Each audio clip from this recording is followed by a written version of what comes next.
Jacksonville. The child was born and couldn't sit still.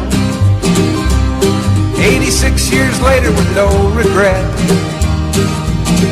You know that man can't sit still yet. The Great Depression couldn't get him down.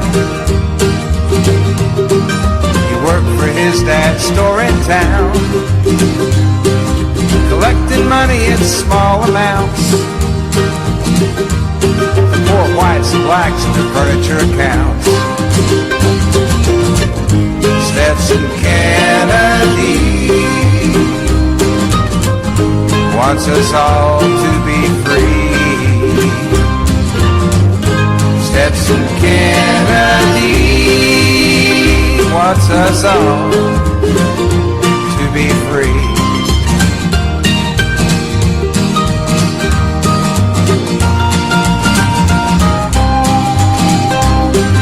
As he'd collect, he'd talk to folks.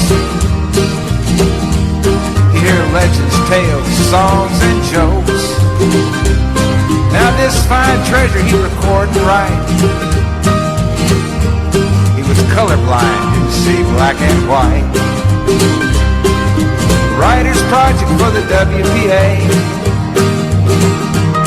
With Zora Neale Hurston, he earned his pay. Crackers and blacks, they talk for hours. It was a barefoot history of this land of flowers. The week that was on the 2nd day of February 2019. Beaming from WBRN Radio and on the Boston Red Network. Very interesting things that occurred here. We'll start with a Super Bowl ad from Stacey Abrams and a colleague in the state of Georgia. It's ever popular now to raise money to put on special ads during the Super Bowl. The New Georgia Project, she founded it to increase voter registration. This is Stacey Abrams in the state of Georgia. After she ended her bid, trailing 55,000 votes, she blasted the process by which her opponent had emerged victorious and announced the launch of Fair Fight. And these are the people that are presenting this commercial here. She will also be the Democratic Party's response to the State of the Union next week by DJ Trump. That's on Tuesday night. Abrams' group, Fair Fight, bought airtime on a Georgia affiliate during the NFL broadcast. So the Atlanta native could push for election law change. In the ad released online Thursday, she appears alongside Republican Natalie Crawford, the county commissioner of Hiroshimaana County, Georgia. So we'll bring you the commercial, and then we'll go to a story out of Virginia. The governor there, Ralph Norton, was caught in a picture from the 80s of things coming back to haunt one, standing by an individual. One was in blackface, one was in a Klan's role.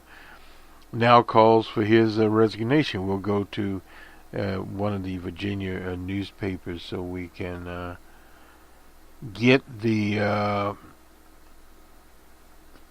latest information on that, who has called for his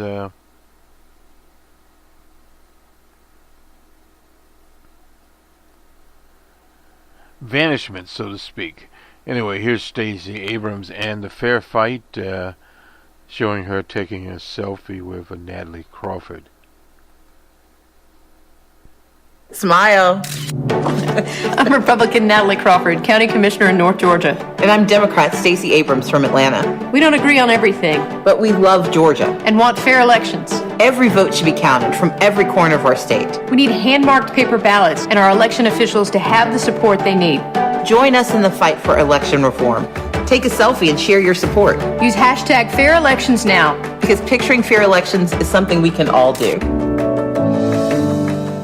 We have this hashtag fair elections, and it's very interesting. A national program can happen, and it has happened. It'll be on special regional coverage, but progressive broadcasters like WBRN and the Boston Red Network will present it. And on Facebook, we put it there, and other people have put it there also, that little 30-second commercial. I'm not certain of the cost. Let's now go to Ralph Northam. We have Uncle Carl Rove here, but we'll catch up with Northam first. Let's see where Northam is. And we also have George Wilbur. We've got everybody here. Here we go. This is from the Pilot line. Where is this paper? Look, I've used it before. I have to remember where they are. The Virginia Pilot is what it is called, and we'll find out where they are later here. Anyway, the headline here is breaking news: Virginia Pilot governor in a clearly racist photo vows to serve out his term, calls for his resignation. It shows a young Ralph Northam, excuse me. I didn't say Waltham. Anyway, a picture of him in a suit and a western hat, and by a Corvette, and then there's a picture of two people here, one in a blackface and one in a Klan uniform. And I'm not sure if this is from the Virginia. Well, anyway, let's get to the story here. This is in Norfolk. We'll get it right. Northam is the governor, and Norfolk is the town. Anyway, a photo from the governor. Medical school yearbook shows him and another person in a racist costume, one wearing blackface, one wearing a Klan robe and hood, though it's not clear which person was the future governor. Hours after the 35-year-old photo came to light, Northam apologized for the decision to appear in it. Elected officials and activists from across the political spectrum called for him to resign. But in a video posted to Twitter, he's also on Twitter, along with DJ Trump and Twitter King Booker, the senator from New Jersey, who announced his run for president. Northam said he had spent the past years fighting for Virginia, that it works better for all people, and he would continue to do so throughout the rest of his term, which ends in January of 2022. I take responsibility for my past actions. I'm ready to do the hard work, of regaining your trust. The photo, which the Virginia Pilot obtained a copy from the East Virginia Medical School Library, came from a 1984 yearbook, the year he graduated and turned 25 years old. On the half page set aside for Northam, there is a headshot of him in a jacket and a tie, a photo of him in a cowboy hat and boots, and a third photo of him casually sitting on the ground, leaning against a convertible. The fourth photo on the half page has two people, one wearing a white KKK robe and a hood, and the other one with his face painted black.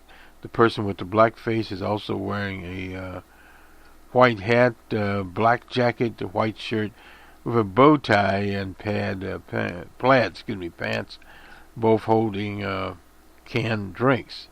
Interesting.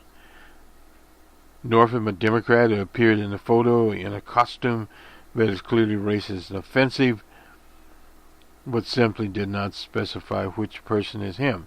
I am deeply sorry for the decision I made to appear as I did in this photo, and for the hurt that it caused then and now, Northam said.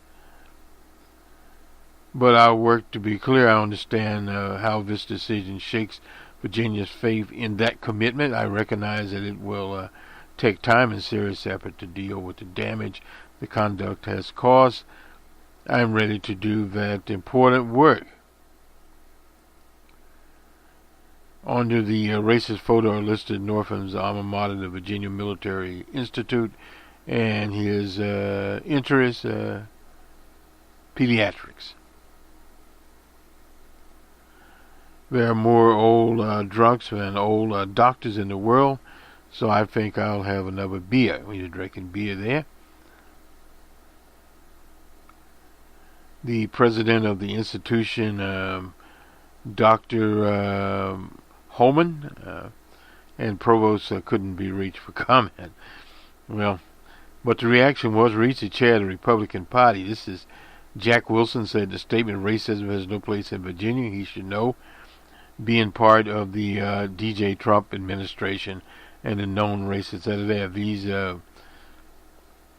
pictures are wholly inappropriate. If Governor Norton appeared in blackface addressed in a KKK robe, he should resign immediately. In separate statements, four top Republican lawmakers, Cox, the majority leader, and Thomas Northman Jr., the House Minority Leader, Todd Gilbert, and so forth and so on, said this is deeply disturbing and offensive photo in need of an immediate explanation by the governor.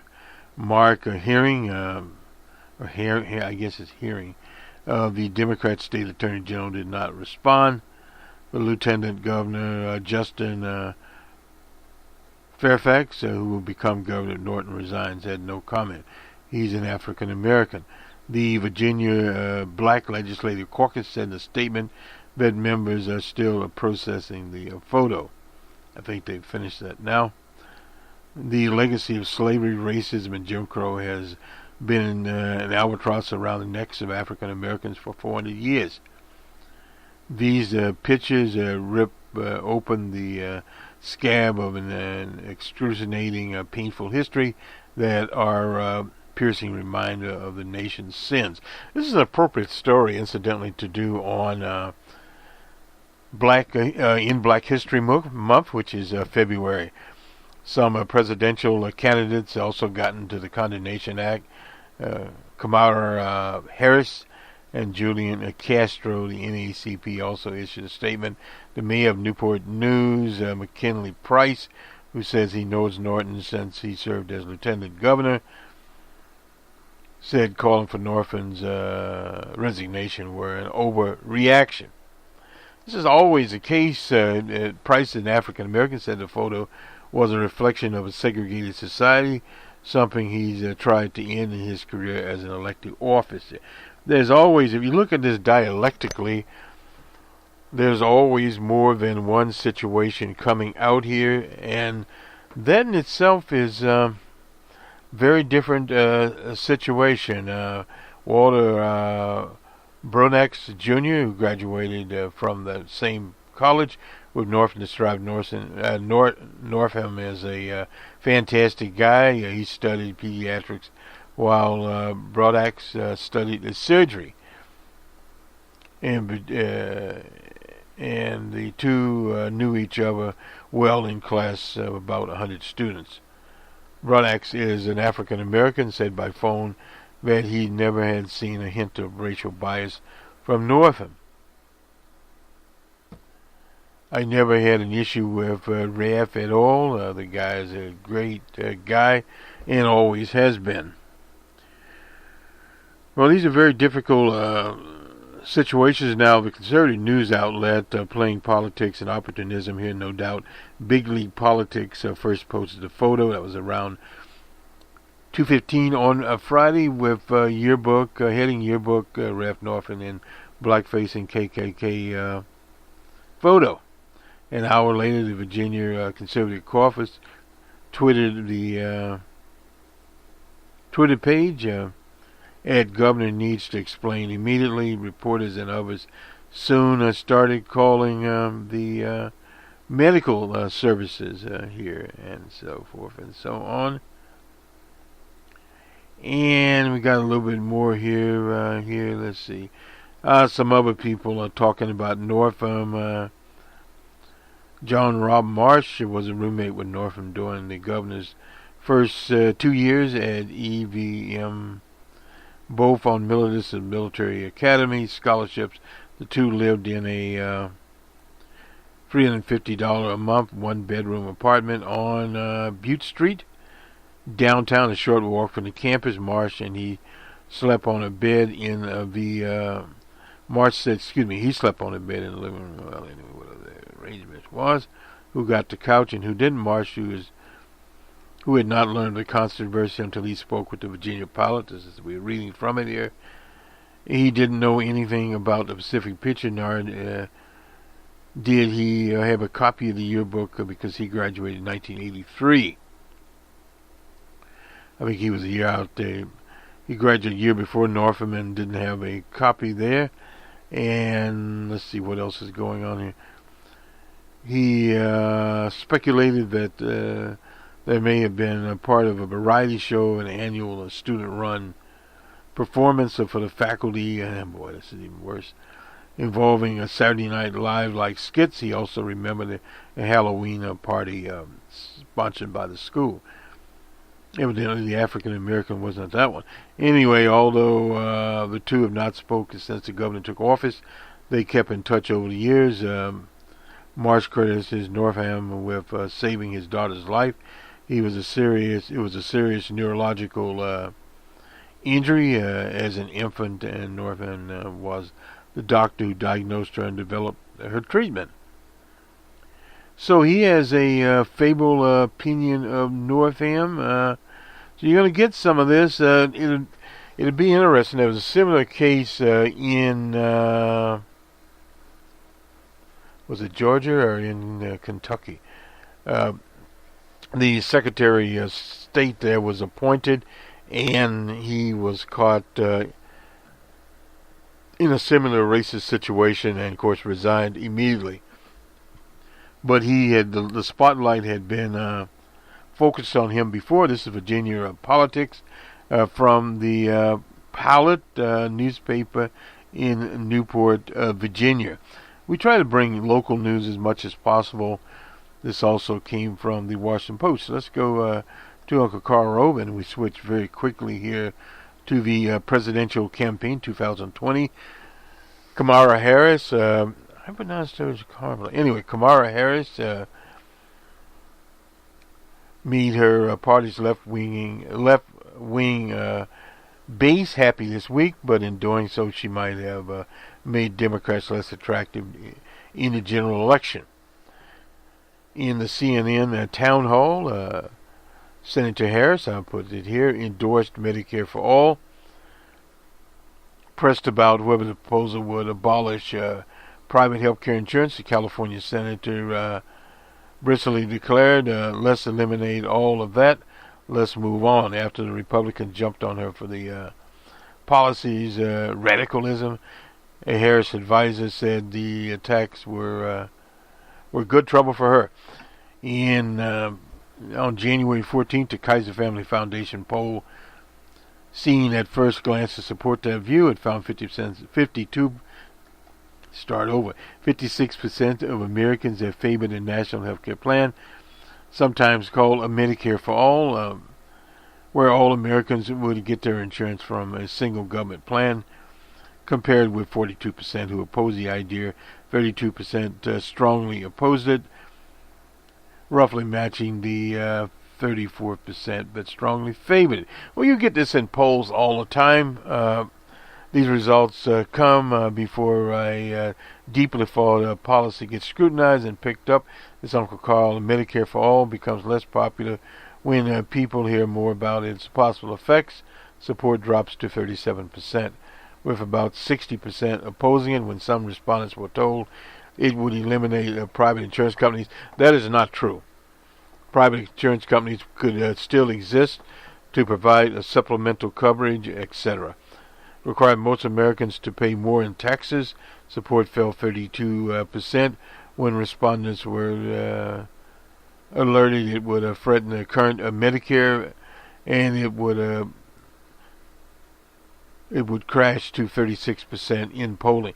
It wouldn't threaten current Medicare in the sense that what it would be is an add-on to very much like the Medicaid program today, but the difference would be it would be funded through the federal treasury.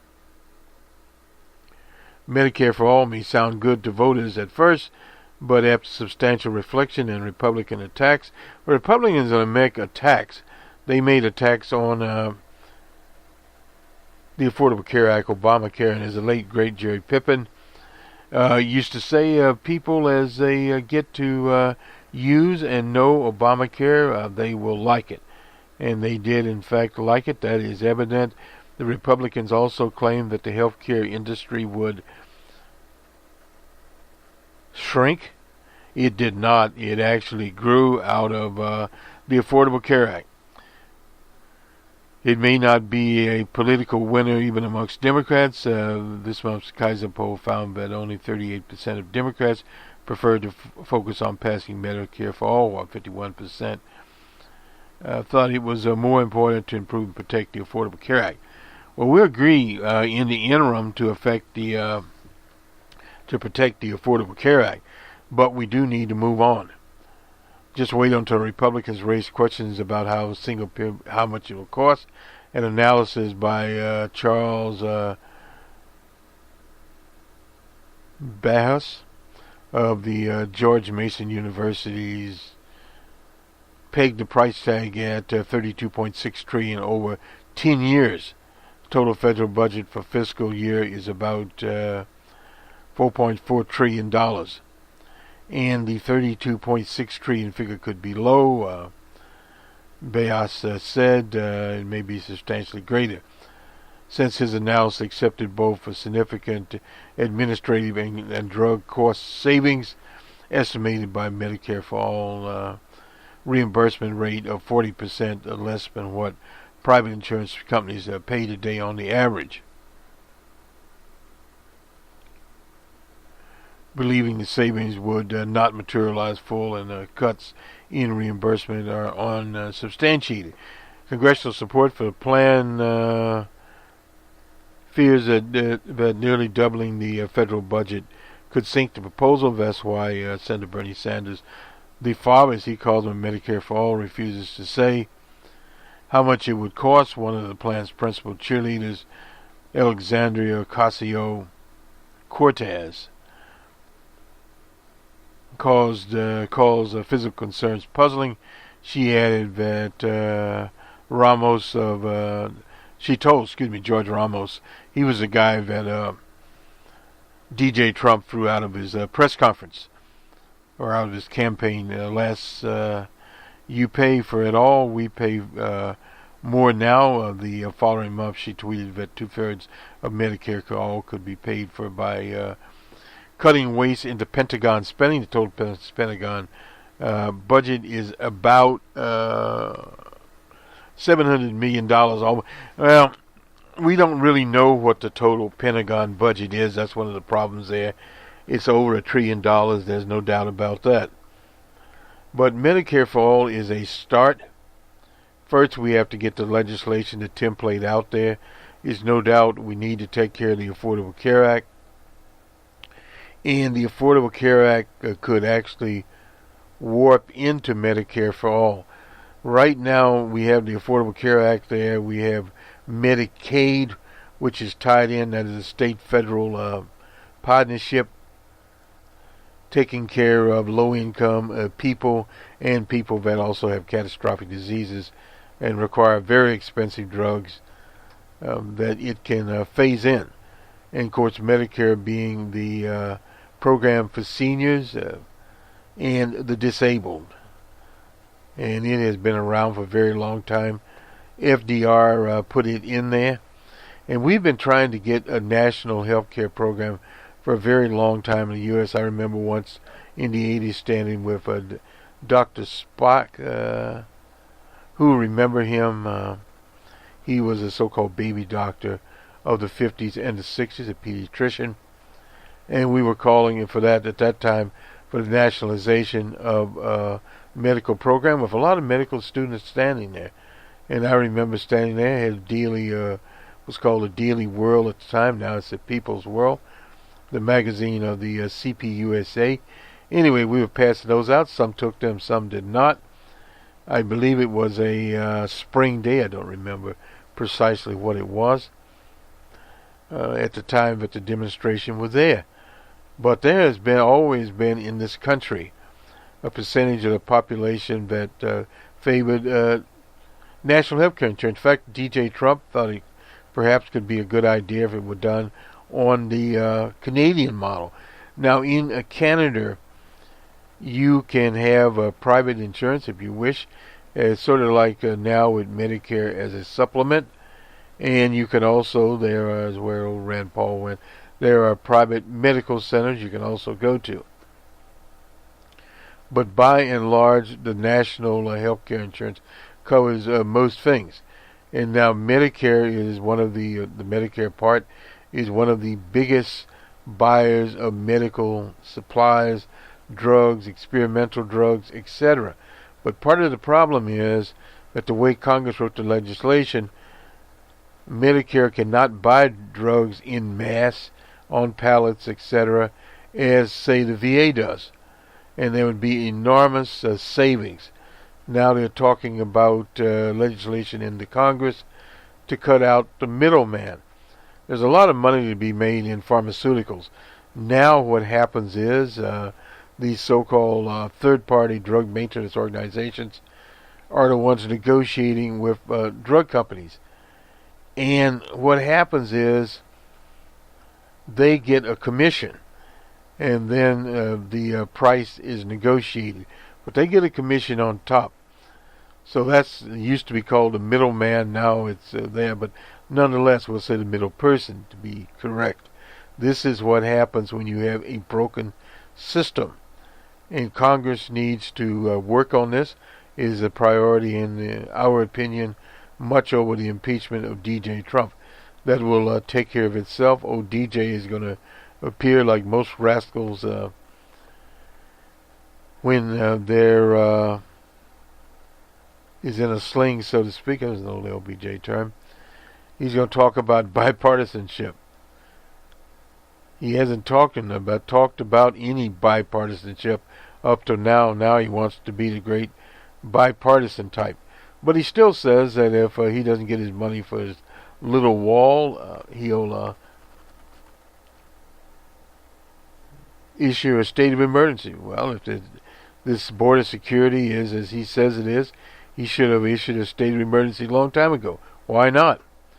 Because DJ Trump knows, and anyone's been to a goat roping contest, that he would face an enormous battle in the courts and in the Congress. So that is that story right there. Let's move on here to other things that we have of the people at Nate Silver's shop. Let me see if I... Wait a second here. Here we go. About half of the voters are dead set against voting for DJ Trump. This is at the 5:38 program here. It just says that, and this is by Godfrey Skilling. Now, Godfrey Skilling used to be with our friends at the Crystal Ball. And also, who else is here? Oh. Okay, poll Pazzarazzi. Anyway, the polls of the week with the 2020 cycle reveling into full gear. Posters are asking voters whether they plan to vote for DJ Trump. In a post, Washington Post ABC survey, respondents were asked if they would definitely vote for DJ, considering voting for him or definitely not vote for him. 56% said they would definitely not vote for him. The Morning Consult posed a similar question. That's from the people at Politico, asking voters if they definitely or probably would vote for DJ Trump. or if they definitely or probably vote for someone else. 80% said they would probably vote for someone else, but 47% said they would definitely vote for someone else. In total, the 55% of respondents seemed unlikely to vote for DJ Trump. All told, this isn't different from the numbers of Americans who were planning not to back Barack Obama. In the early stages of the re-election bid, 51% said they definitely or probably would not vote for the incumbent. According to one poll conducted at a similar point in the 2012 cycle. He didn't name the poll. Anyway, there's a key difference. The share of voters who said they would definitely oppose Trump is much higher than it was ever for President Obama. In fact, the average share of voters who said they would definitely oppose Trump is roughly 10 points higher than it was for Barack Obama more than 600 days out of the election cycle. A nice scattergraph there, but he won't get into that one. The share of Americans who say they definitely would not vote for Barack Obama did increase as the election got closer, but it only hit 40% higher in two polls in our data set, and a big data set we'll call it, which ran about 250 days before the election. Things do change, incidentally, in these cycles. With Trump on the other side, close to 50% of the Americans already said they would definitely not vote for him. That's not surprising, in that DJ Trump won a very tightly contested, polarized election. But the percentage who say they definitely wouldn't vote for Obama was never higher than 42%. But President Obama, had a very good turnout program. And he had a loyal base in the followers of O.J. Simpson. And in states that it really mattered, African Americans turned out in great numbers in 2012. Not as great numbers as in 2008, but nonetheless they were out there. This is a different type of year if we look at some of the polling. Other polling nuggets: the partial government shutdown, that was on December 25th, a Christmas present for government workers, and they didn't know it. It came to an end last week after Trump signed a bill funding the government. But Trump is still hoping that Congress will fund his proposal. Again, we're back to Politicos' morning consult poll. Only 31% of the voters said they would strongly or somewhat support another government shutdown over the wall funding. Well, even old man McConnell said that if Trump and the congressional Democrats fail to come to a border security agreement in the next few weeks, 48% of Americans say, that's in the Monmouth poll, that other parties should agree to fund the government through the end of the year without a deal. And an AP Center for Public Affairs Research found, that's another poll, found that 63% of Americans disapprove of how Trump has handled U.S. foreign policy, while 35% approve. The poll found that Americans were split on Trump's decision to remove the 2,000 troops from Syria. That's nothing. And when they asked about what type of issues would make them more or less likely to support a candidate in 2020, 57% of the Democrats said they would be much more likely or somewhat more likely to support a candidate who backed Medicare for all, where all Americans would get their health insurance from the government over improving the Affordable Care Act. Democrats were still split on whether they supported more immigrants coming to the U.S. That's a big question there. Tom Brokaw got into a little bit of trouble over that. The Gilligraph group tested some hypothetical 2020 candidates. This is in the state of Michigan.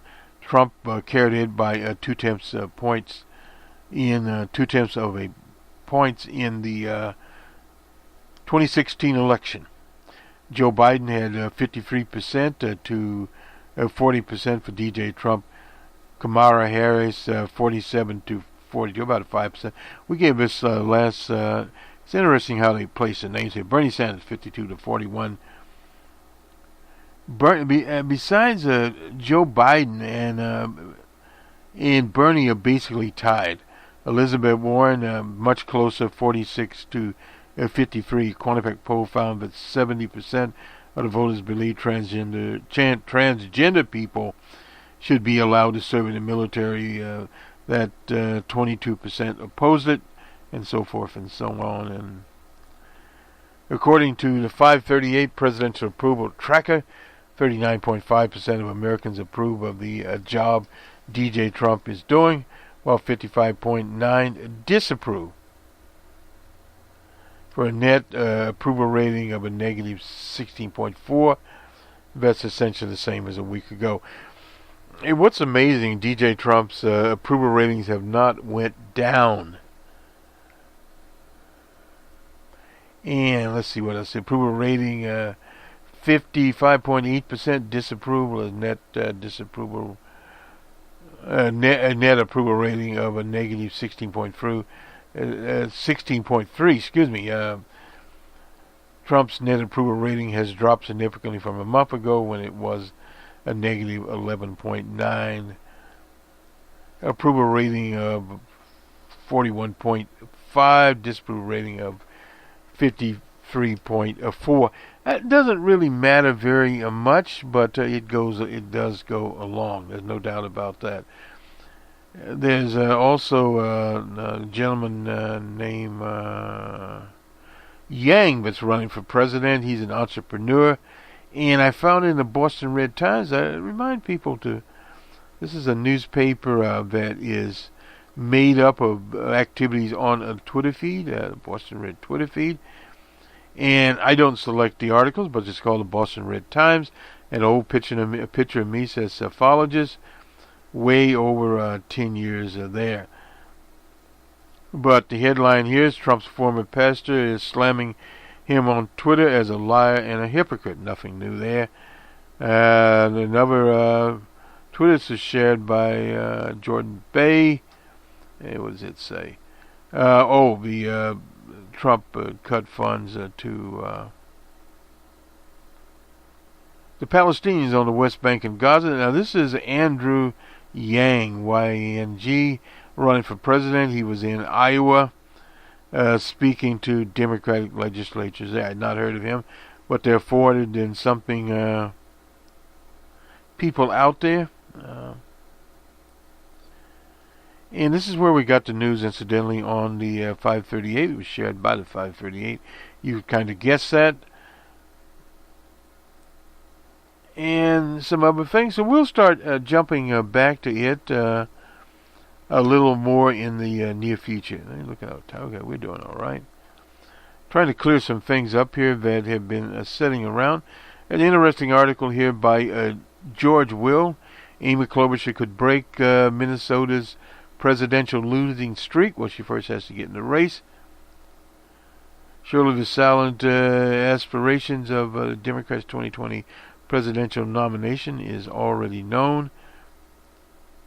Beto, a.k.a. Robert Francis O'Rourke, is a skateboarding manchild whose fascination with himself causes him to live stream a recent dental appointment. Well, that's just a cut right there. But the interesting observation, if it merits, Truman Capote's description of On the Road, that's Jack Kerouac, one of our favorite novels, but not writing it, but not typing it. Let me see what this is.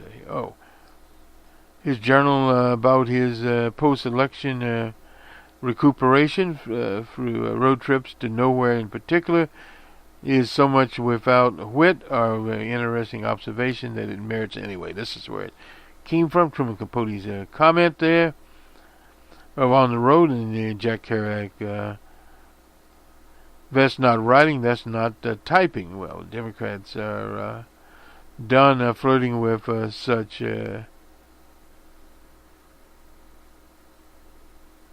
wandering attention could flirt.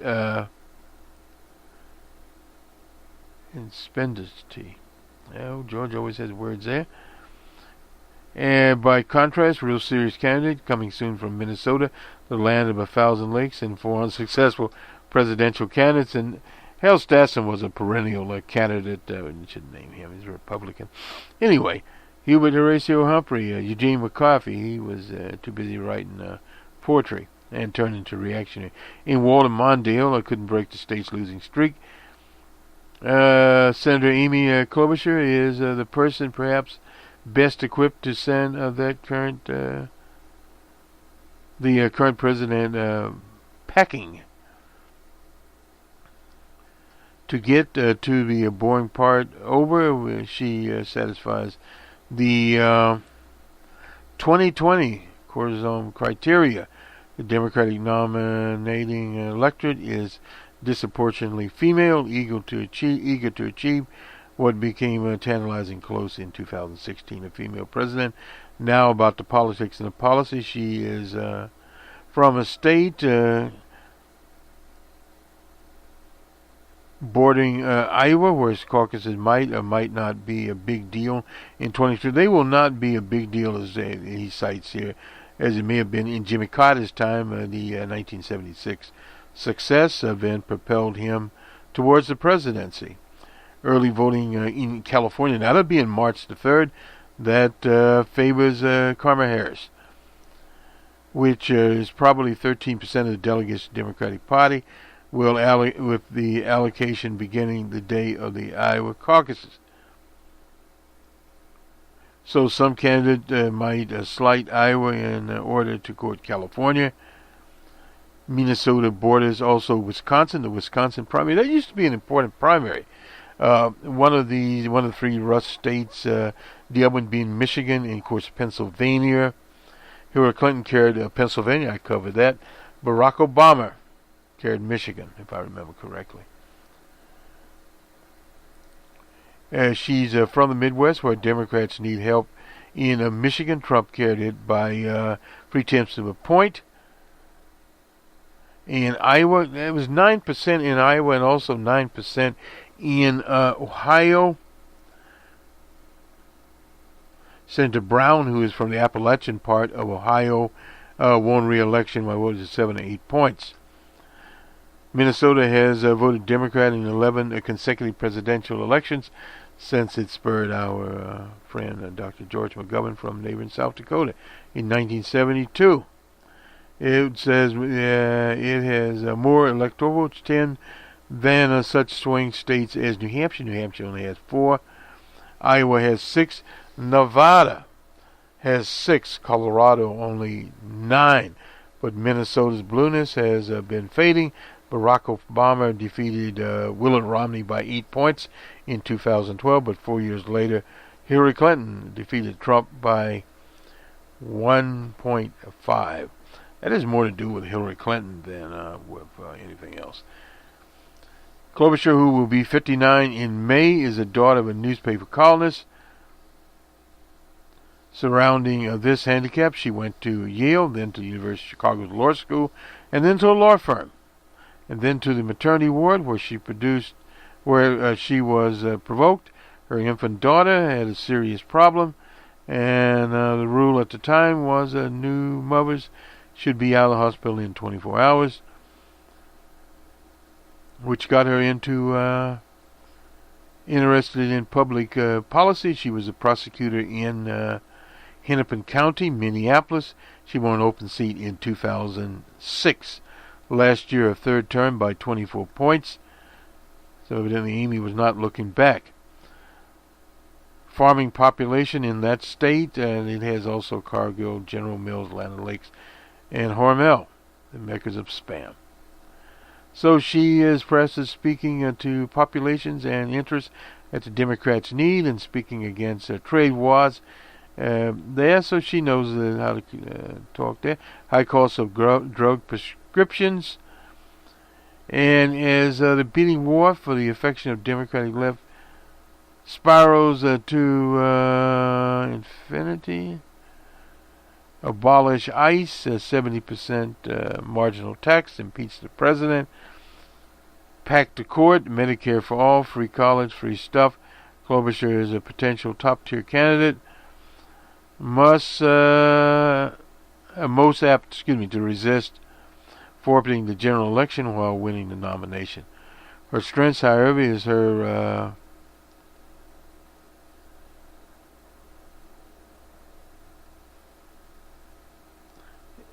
temperament. Baseball, it has been said, is not a game you can play with your teeth crunched. Well, George Will should know he's a Cubs fan. That is also true of politics. Another day-by-day game with a long season. It requires an emotional pause, a blend of relaxation, concentration, stammer leveraged by cheerfulness. Klobuchar laughs easily and often, and if the nation wants an angry president, it can pick from amongst the many seeming Democrat aspirants. Well, I don't say what these people are. That was old George Will writing his thing. I spent that time because there's a number of the Washington Post, a number of people have been pushing Amy Klobuchar. So how did it affect Kamala Harris? Well, Kamala Harris is obviously making her big stand in California. There's no doubt about that, where she will be. This is interesting here too. This is about Alexandria-ocasio-cortez is having a huge impact on political discourse, and it's Nick Hammer tells Ari Melber that Ocasio-Cortez is advocating for for economic policies that benefit the broad majority of citizens, which is in fact more. He calls ACR, that is her name, is doing as far left, but is as far left, but nothing could be further from the truth. When you advocate for economic policies that benefit a broad majority of citizens, that's truly a centrist. And this is an interesting take here. I'll just play this. It's just a minute here. It was the American dream. I'm joined by entrepreneur and venture capitalist Nick Hanauer. He has debated the minimum wage with Howard Schultz. He's the host of a podcast, Pitchfork Economics. And as mentioned, you're a very rich guy. You've been open about that. Yes, exactly. You say there's something wrong with what Howard Schultz is doing. What is it? Absolutely. I love the conversation you've been having, but I just want to make one point, is that, it's easy to call what AOC is doing as far lefty, but nothing could be further from the truth. When you advocate for economic policies that benefit the broad majority of citizens, that's true centrism. What Howard Schultz represents, the centrism he represents, is really just trickle-down economics, tax cuts for rich people, deregulation for powerful people, and wage suppression and benefit cuts for everyone else without the overt racism. He is not the centrist. AOC is the centrist. And I think one of her great advantages is she is young enough not to be captured by the neoliberal lies that have framed so much of the politics, by the way, in both the Republican and Democratic Party. That's so important what you're saying, because that always comes up when there's debates about what's happening in the Democratic Party, and there's a kind of a tailwind underneath whatever might be an open debate, and people have different views on this, and the tailwind is the incredible power of the donor class, as you know. Yes. And so take a listen to your point for you and then Liz, to AOC talking about working in the service industry. I mean, Howard Schultz does employ a lot of people in retail. She talks about actually doing that kind of service job. Take a look. Right. Little things like trying to afford health insurance when you're a waitress, and that kind of economic stress and living through it and enduring past it really showed me in a visceral way what it's like to be an American in a way that I don't think most public officials understand. Do you agree with that, Nick? And then Liz. Yeah. That was Alexandria Ocasio-Cortez, now known as AOC. And this is a big argument there. I noticed some people have been arguing about it, including old H over on Facebook. But what we are starting to see now is it is not cemented in the polling, but we're now beginning to see a national health care program as something that many Americans are interested in. Now, as the former leader Harry Reid would say, the devil obviously is in the details. Bernie Sanders has introduced the program, and it has to work its way through the Congress. The problem there is this big pharma lobby and another big lobby there, the insurance business lobby, etc. They make a lot of money off of this, and therefore the argument's muted. And then, of course, you have corporate media, and now you have multi-millionaires like Howard Schultz, former of Starbucks, a non-union coffee house, that the prices are too high. I even have a Starbucks card. It was given to me by someone. Don't get there very much anymore. That's just sort of a little situation. I don't own any stock, obviously, in Starbucks. But the point is that things are changing in America, and incidentally, we have a numbers man program coming up. 300 plus thousand jobs were created. The analysts expected, I think, 160,000, 170,000. I had always wondered about that projection and didn't model it, but still basically what happens, and I don't want to get off this, we'll do it on Numbers Man, but usually what happens when you say you have 300 or 400,000 jobs created in a month, that was January, then the next month things start to normalize, and it also could drop. In other words, you could have 150,000 jobs or something like that. Very difficult to say. And because of the government shutdown, the data set, as far as I'm concerned, was imperfect. But we'll get to this over there. There's a lot of other data to look at. We'll do that. And we also have an open source report we'll be talking about. IBM's future influence on Red Hat. A lot of people are talking about it. And IBM, where their profits are coming from the cloud. Amazon is the king of the cloud with about 32% of the cloud. Microsoft is moving along there, etc., etc. And then the problems, of course, of Facebook. The BBC was talking about that. About 2 billion people go to Facebook.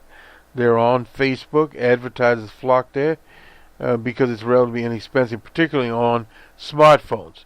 But we'll see. Nonetheless, let's do the sports here. Big game coming up on Sunday, although we don't follow the NFL. But nonetheless, we know what's going on. We try to know what's going on. Let me just see where we are going here with this. Here we go. College basketball on Friday night. We had number 6 Michigan at Iowa. It was Iowa 74-59. The University of Buffalo was at Bowling Green. Bowling Green 92-88 there. And Maryland and Wisconsin. It was Wisconsin 69-61. That's college hoops. We try to bring those in if we can. To the NBA. The Grizzlies were at the Hornets. Hornets 100-92. The Celtics were at the Knickerbockers. Celtics 113-99 for the Knicks. The Thunder was at the Heat. It was the Thunder 118-102. You don't see the Thunder winning that many games these days. Anyway, the Hawks were at the Jazz. Jazz 128-112. And finally, the Rockets were in the Mile High City. Nuggets 136-122. The National Hockey League. The Blackhawks of Chicago were at the Sabres. The Blackhawks 7-3. The Predators in Pampers. It was the Predators 4-1. The Lightning and Islanders. The Lightning 1-0. The Senators and our Penguins in Pittsburgh. Penguins 6-3 over the Senators. The Flames and the Capitals. Capitals 4-3. The Maple Leafs and Red Wings in an final overtime of 3-2. And the Golden Knights of Las Vegas and the Hurricanes. It was Hurricanes 6-2. And finally, The Wild and the Stars. Stars used to be the Minnesota Stars, and the Wild now in Minnesota. And anyway, the Stars are 3-1 in that contest.